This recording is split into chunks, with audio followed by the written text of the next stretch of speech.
7h38, mon invité politique ce matin, c'est Olga Givernet, qui est ministre déléguée en charge de l'énergie. Bonjour Olga Givernet. Bonjour. Et vous étiez avant dans l'Ain, c'est ça, député nous en parlions, de l'Ain. Député Voilà. de l'Ain. Donc vous venez du terrain, vous connaissez le terrain. Alors vous êtes en charge de l'un des points clés aujourd'hui, l'énergie, parce que c'est le sujet de notre époque. L'énergie est au centre de tout, je le disais tout à l'heure, gaz, pétrole, électricité, énergie renouvelable, et j'en passe, la guerre en Ukraine, les tensions avec la Chine, ce que nous payons sur nos factures, tout revient à l'énergie aujourd'hui. Alors parlons très concrètement, quelles seront nos prochaines factures, par exemple, d'électricité? Parce qu'on a du mal à voir les choses. Entre, d'un côté, on nous annonce que ça va baisser, et puis de l'autre, potentiellement, en fait, une taxe, là, dans le cadre du budget 2025. Alors la bonne nouvelle, c'est, vous parliez des crises tout à l'heure, on en est sorti. Et donc on a aujourd'hui un marché de l'énergie qui est beaucoup plus stable et donc qui donne plus de prévisibilité, ce qui nous permet de pouvoir dire aux Français, à nos auditeurs, que nous pouvons baisser leur facture d'électricité, et c'est ce que nous prévoyons d'ici en février, de pouvoir baisser de 9% la facture d'électricité. Qu'est-ce que ça veut dire? Ça veut dire que pour une facture de 300 € par mois pour un foyer, eh bien, il sera plutôt à 270 €, soit moins 30 € sur la facture. Ça, c'est ce qu'on peut dire. Pourquoi ça baisse en fait de ce côté-là? Parce que vous dites on sort de la crise. Oui, on en sort, mais ça ne peut être que provisoire aussi, parce qu'il peut y avoir de nouvelles tensions. Il peut y avoir toujours des nouvelles tensions, mais ce qu'on sait, c'est que nous avons mis un gros coup de boost sur notre production d'électricité, notre production d'énergie décarbonée, c'est l'objectif. Et on sait aussi probablement que cet hiver, ça serait moins rude que ce qu'on pourrait le croire. Donc c'est les prévisions. Évidemment, on n'est pas à l'abri qu'il puisse y avoir une avarie, qu'il puisse y avoir des tensions géopolitiques, on le sait, mais le travail que je mène aujourd'hui, c'est d'assurer une indépendance, une souveraineté énergétique qui permette aux Français d'être rassurés sur leur capacité à se chauffer, à s'éclairer.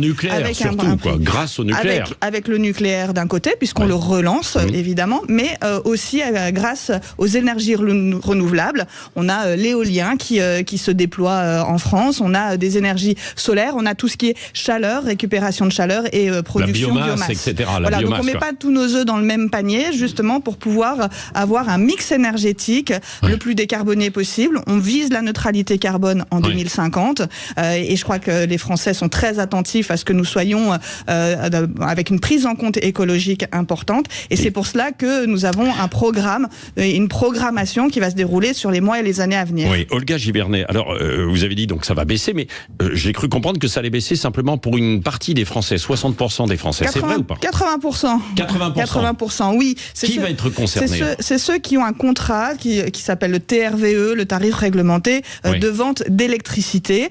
C'est un contrat qui permet d'amortir les fluctuations du prix de l'énergie, et donc par rapport à cette baisse du marché, vous savez, l'offre et la demande, aujourd'hui on a suffisamment d'offres sur le marché, ça permet de faire baisser les prix de l'électricité, et donc il va y avoir cette baisse. Ceux qui sont au prix du marché, ceux qui sont sur des contrats qui dépendent du marché, ils ont déjà vu la baisse. Alors comme on est en train d'ajuster les taxes, vous connaissez la situation de déficit de la France, comme on est en train d'ajuster les taxes, eux reverront une alors remontée. Pourquoi justement il va y avoir une nouvelle taxe sur l'électricité? Alors c'est pas une nouvelle taxe, c'est une taxe qui a toujours existé, mais on l'a mis en place avec le bouclier tarifaire.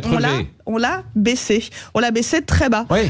Et donc là, on est en train de revenir à une situation d'avant-crise. Dans le budget, sur la copie du gouvernement, ce qui a été proposé, c'est d'avoir une part fixe qui est moins que ce qu'il y avait avant crise, et une part variable qui permettra d'ajuster et de tenir nos engagements des moins 9%, comme je vous le disais. Oui, mais attention, parce que si on baisse d'un côté, mais que de l'autre côté on augmente, finalement, on va se retrouver à zéro. Non, et c'est le moins 9%. C'est de trouver le juste équilibre entre le faire profiter aux Français de cette baisse de prix de l'électricité globale, et aussi de pouvoir faire prendre en compte les recettes possibles de l'État pour un réajustement. Donc vous nous assurez ce matin qu'il y aura, quoi qu'il en soit, une baisse, donc malgré cette taxe qui va être relevée, il y aura quand même une baisse pour les les Français. Dans la copie du gouvernement. Je vous apprends pas qu'il y a le Parlement qui est en débat aujourd'hui. Qu'est-ce que vous redoutez au Parlement qui pourrait changer justement pour vous, pour vos projets, Olga Givernet? Eh bien, écoutez, qu'il puisse y avoir des amendements de suppression de ce projet d'équilibre de prix, et qu'il puisse avoir une copie qui soit différente. Maintenant, il faut laisser le débat parlementaire se faire, avoir un avis du gouvernement, mais dans l'état de ce que nous souhaitons au gouvernement, c'est ce que nous pouvons annoncer aux Français. Oui, et alors il y a des associations de consommateurs aussi qui s'interrogent sur une réforme des prix de l'électricité dans les 2 années à venir. Est-ce qu'ils ont raison de vous alerter et d'alerter en fait les Français? Qu'est-ce qui peut se passer? Qu'est-ce qu'ils peuvent craindre? Ils ont raison qu'il y ait un besoin d'avoir cette discussion, puisque la réforme du marché, elle se fait au niveau européen. Et donc, qu'est-ce qu'on va décider avec nos autres voisins, sachant que nous avons des politiques énergétiques différentes. Chez nous, nous voulons relancer le nucléaire. En Allemagne, ils ne veulent pas le nucléaire et ils ont encore du charbon, ils ont encore une énergie très carbonée. Donc, on peut être dépendant. L'objectif pour la France, c'est de bien prendre en compte cette production d'énergie décarbonée et qu'on puisse la faire à bas coût et qu'on l'introduise dans ces mécanismes de marché pour que nous n'ayons pas de surprise. Il faut aussi qu'il puisse y avoir un partage de la valeur, et lorsqu'il y a une augmentation des coûts, on puisse retrancher sur la facture des Français. Ce sera une bataille au niveau européen alors? Tout à fait, c'est une bataille au niveau européen. Moi, je suis avec Agnès Pannier-Runacher, c'est ma ministre de tutelle qui connaît également bien ces sujets-là, et nous sommes très présentes à l'international pour pouvoir avoir ces discussions et faire valoir nos choix énergétiques qui sont décarbonés, fiables et à bas coût pour les Français. Olga Givernet, tiens, puisque vous avez évoqué Agnès Pannier-Runacher, parlons-en justement, parce qu'elle avait parlé d'une hausse des taxes sur le gaz. Finalement, elle a été contredite. Qu'en est-il alors pour le gaz, justement, aujourd'hui? Est-ce que les achats de chaudières au gaz vont être taxés de 20% au lieu d'une TVA à taux réduite, comme c'était le cas jusqu'à présent? Oui, on arrête le taux réduit de TVA sur les chaudières au gaz, ça c'est sûr. Mais qu'est-ce que nous voulons? C'est envoyer les bons messages. Et les bons messages, c'est d'utiliser de l'énergie décarbonée. Le gaz, c'est une énergie carbonée et on ne peut pas annoncer qu'on fait plus d'efforts budgétaires sur des énergies carbonées. Il faut envoyer les bons messages aux Français. L'électrification, c'est bon. La sobriété également. L'objectif, c'est que si on peut voir une baisse de facture... Mais il ne faut pas mettre tous ses œufs dans le même panier. C'est ce que vous avez dit aussi tout à l'heure. Et donc, il faut privilégier le gaz. Parce qu'il y a une dizaine d'années, on disait aux Français, surtout, attention à l'électrique, privilégiez le gaz chez vous, les particuliers, et puis également dans les immeubles collectifs. Ils ont du mal parfois à s'y retrouver. Il y a une dizaine d'années, on avait une électricité qui était fabriquée à base de charbon. On est aujourd'hui sur la fermeture des dernières usines à charbon d'ici 2027. On a une électricité qui est produite de manière décarbonée. Et le gaz, il faut pouvoir trouver un juste équilibre. On a aussi la possibilité de transférer vers du biogaz, donc à partir de méthanisation, fait par les agriculteurs. Donc on est vraiment dans une politique. Mais les professionnels du secteur ne sont pas contents. Ils disent le gaz, en fait, c'est fiable, ça marche, on sait le faire. Contrairement, par exemple, aux pompes à chaleur qui arrivent progressivement, mais qui ne sont pas encore totalement fiables. Et les pompes à chaleur, elles sont fiables, elles ont un coût. On peut faire aussi l'électrification des logements. On peut passer aussi avec d'autres, avec du chauffage au sol, par exemple. Et donc, il faut pouvoir élargir sa gamme. Mais il y a un autre point sur la décarbonation de notre énergie, c'est l'utilisation dans l'industrie et dans les transports lourds. Et là, on est sur du fuel, on est sur du kérosène dans l'aviation, on est sur encore et c'est là où il faut mettre vraiment le paquet pour pouvoir changer, transitionner, trouver d'autres systèmes qui utilisent nos énergies décarbonées. Oui, est-ce que vous voulez qu'on consomme toujours autant d'énergie, ou voire plus, ou moins ?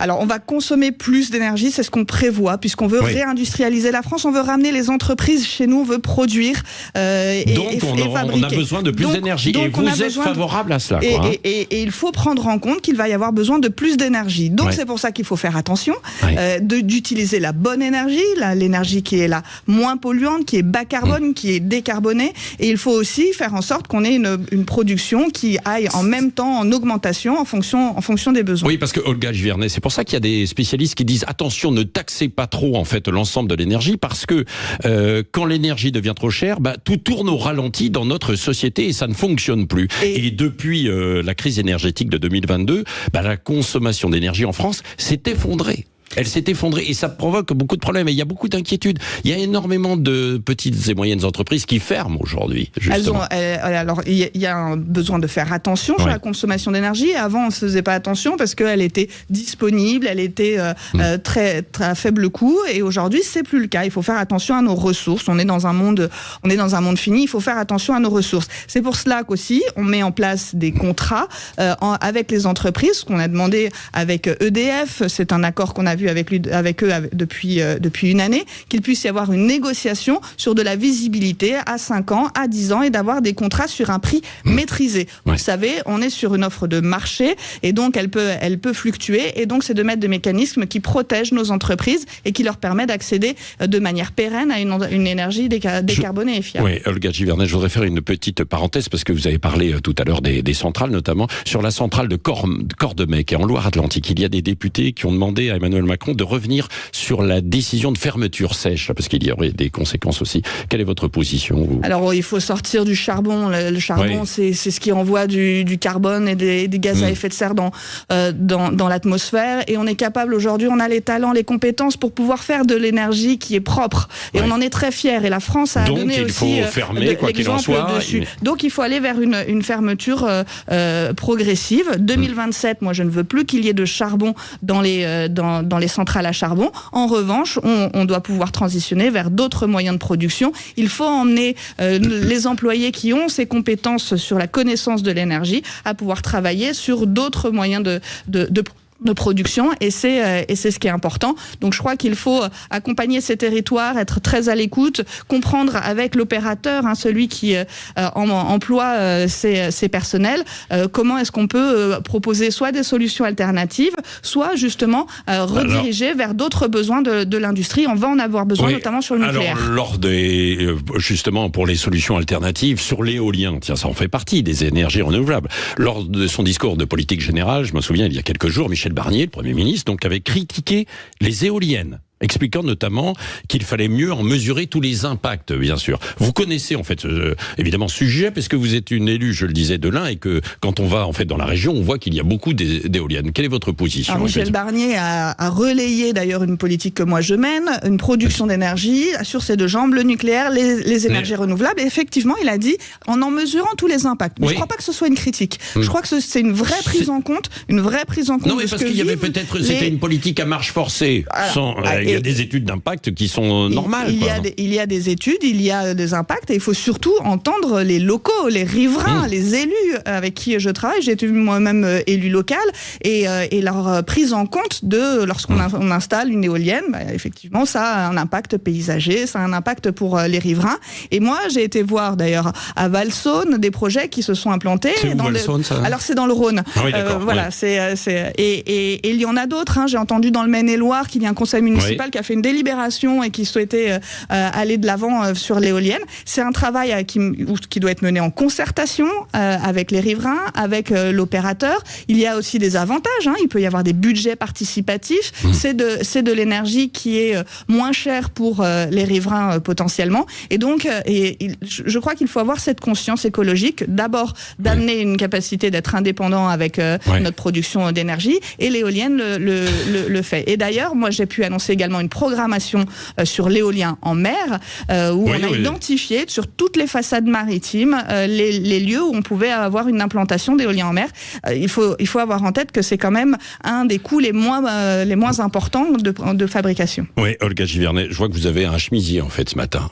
Vous êtes ministre de l'Industrie. Je me souviens d'un ministre qui avait dit à partir du moment où on bascule dans l'hiver, il faut mettre des cols roulés. Est-ce que vous avez lancé une campagne sur la sobriété en fait cette semaine? Ça passe par quoi, votre message, et puis la campagne? Alors c'est une campagne, c'est la 3e campagne de sobriété, c'est de rappeler les bons gestes, les gestes qui comptent pour pouvoir baisser, éteindre et faire attention à notre consommation d'énergie. Il faut savoir qu'on a baissé de moins 12% par rapport à 2018-2019, cette année-là et l'année dernière également, donc ça veut dire que la sobriété... Parce que j'éteins, je décale, je me souviens plus du slogan. C'est inscrit, exactement, on a plusieurs... C'est quoi le slogan d'ailleurs? Vous avez un slogan, vous? Oui, c'est j'éteins j'éteins, je décale, je baisse. Ah, je baisse. C'est voilà. Pas facile à retenir, hein, vous voyez. Vous-même, vous avez du mal à retenir. Et vous verrez les petits spots publicitaires, ils sont très très drôles parce qu'on leur dit oui, c'est bon, je sais. Alors on a le slogan en tête ou on l'a pas, mais on connaît les gestes. Et l'objectif, c'est quoi, Olga Givernet? L'objectif, c'est de. Est-ce que vous le chiffrez en fait? L'objectif, c'est de consommer la bonne énergie. C'est de pouvoir maintenir ces moins 12% par rapport à 2019. C'est de pouvoir baisser de 30% notre consommation d'ici 2030 pour pouvoir appréhender nos besoins futurs, notamment au niveau industriel. Donc l'objectif, c'est de ne pas gaspiller, c'est d'utiliser la bonne énergie, l'énergie qui est décarbonée et l'énergie qui est abordable pour les Français. Oui.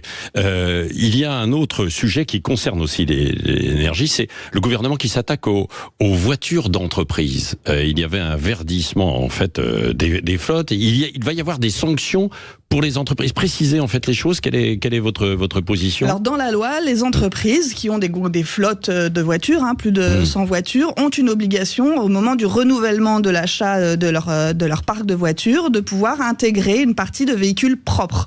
Donc des véhicules électriques, mais aussi des véhicules hybrides potentiellement. Et on se rend compte que sur cette trajectoire, eh bien, ils ne sont pas au rendez-vous. Les Français le sont. Les particuliers, eux, ont un achat de 20% de véhicules électriques et on est plutôt autour de 10% pour les professionnels. Il faut savoir quand même que ces flottes professionnelles, c'est de l'achat neuf, pour moitié des achats neufs en France, et c'est les véhicules d'occasion de demain, pour que les Français puissent avoir accès à des voitures qui soient moins chères, et ils ne sont pas là, ils ne sont pas au rendez-vous. Donc effectivement, moi j'ai dit que j'étais prête à durcir le ton. Il y a une mission d'information au Parlement qui est en train de se monter pour essayer de comprendre quels ont été les freins, mais on a eu le salon de l'automobile il n'y a pas très longtemps, nous avons discuté avec les constructeurs, ils sont au rendez-vous de la demande de produire des véhicules qui soient moins chers également, pour pouvoir atteindre notre objectif de l'arrêt de vente de véhicules thermiques en 2035. Arrêt de vente, je dis bien, on pourra encore avoir des véhicules thermiques, mais il y en aura plus des neufs sur le marché. Et pour réussir cela, il faut pouvoir massifier et s'approprier le véhicule électrique. Les professionnels, les loueurs reliés par Mobiliance notamment, disent attention, vous allez entraîner un ralentissement finalement. Ça va être contre-productif. Il n'y aura pas d'achat, il va y avoir un manque à gagner également pour les finances publiques. Qu'est-ce que vous leur répondez? L'industrie a besoin d'être tirée. Si on veut électrifier, il faut aussi qu'il y ait de la demande. C'est pas le coup de produire de l'électricité et de produire des énergies qui nous vont bien. S'il y a personne qui les utilise derrière, ça ne marche pas. Donc il faut que par rapport à ces différents secteurs, l'industrie et le transport, eh bien, ils puissent utiliser ces énergies à bas coût. L'électricité, la chaleur renouvelable également, et les gaz et les biogaz, il faut pouvoir l'identifier. Mais si on n'a pas des industriels en face qui sont volontaires également, c'est un équilibre au sein de notre équipe. Ils ont des charges aussi, économie. En fait. Oui, mais alors il faut quand même savoir qu'une voiture électrique, qui est un petit peu plus chère à l'achat, mais de moins en moins, on commence à baisser les prix, eh bien c'est 4 à 6 fois moins le prix au niveau du plein. Quand on est sur le secteur à la maison, quand on est avec un contrat d'électricité normal. Donc ensuite, il y a un vrai intérêt, on ne pollue plus, et on a en plus un confort. Enfin, moi j'ai entendu personne qui est passé à l'électrique et qui est revenu au thermique. C'est pas vrai. On a des autonomies aujourd'hui qui nous permettent de faire les activités qu'on veut. De borne. Et donc la question des freins, elles sont levées. On me dit il n'y a pas assez de bornes. Bien si on commence à avoir un maillage qui est le meilleur en Europe. Par contre, ce qu'il y a effectivement à faire comme action, c'est de pouvoir électrifier chez soi. Quand on a une maison, c'est facile. Quand on est dans un appartement en collectif, c'est un peu plus difficile. Et là, moi, je souhaite qu'il y ait vraiment un point d'appui sur l'électrification pour se brancher sa voiture dans le parking de son immeuble. Oui, voilà, sur l'électrification. Il y a quand même un problème de coût. Vous l'avez vu au Mondial de l'automobile. Même si ça baisse un petit peu, ça coûte quand même très cher, quoi. Et l'électricité intervient beaucoup d'ailleurs dans la fabrication des voitures aussi, en fait, sur le coup, on le disait, mais Luca De Meo, je pense, avait poussé en fait un petit coup de gueule. Elles sont chères, les voitures.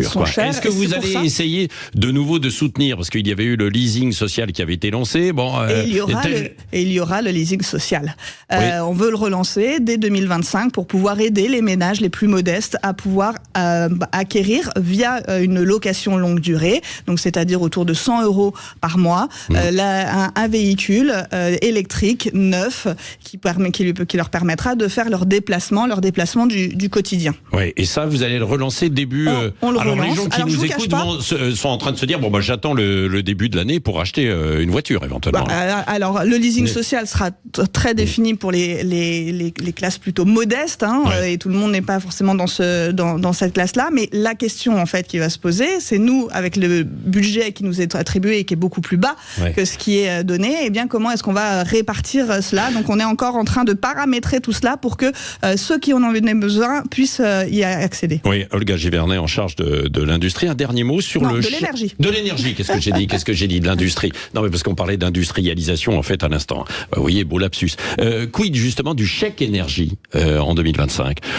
Qu'est-ce qu'il va se passer? Il y a une réforme qui est en cours. Oui, il y a une réforme qui est en cours. On laisse se dérouler les débats. Le chèque énergie permet d'accéder à une énergie moins chère encore pour ceux qui ne peuvent pas. On le sait, on a des retours, on a des appels de gens qui sont en difficulté pour payer leurs factures. Donc oui, il y aura une démarche à faire lorsqu'on se rend compte qu'on ne peut pas payer notre énergie, effectivement, de pouvoir accéder à cette aide. Oui, mais c'est pas automatique. C'est plus automatique. On n'est plus en période de crise, on n'est plus en période d'envolée des prix de l'énergie. Donc il va y avoir une information auprès des gens qui potentiellement concernés. Il faut que ensuite les dispositifs localement soient pris en charge et qu'on puisse avoir cette information, au niveau des communes, lorsqu'elles sont confrontées à des foyers qui sont en difficulté. Merci Olga Givernet, ministre déléguée en charge de l'énergie. Merci. Je l'ai bien dit, évidemment, était l'invité de Sud Radio. Vous voulez réagir à ce sujet parce que c'est tout ce qui nous concerne, bien sûr. 0826 300 300, on va en parler dans un instant, comme on va parler du nouvel ordre mondial dans mon débat tout à l'heure à 9h15. Pourquoi? Parce que c'est la volonté de Vladimir Poutine qui a réuni les présidents chinois, indiens, et le monde est en train de basculer en fait aujourd'hui, et on s'intéressera aussi aux élections américaines. Nous sommes à 12 jours de ces élections, Kamala Harris et Donald Trump.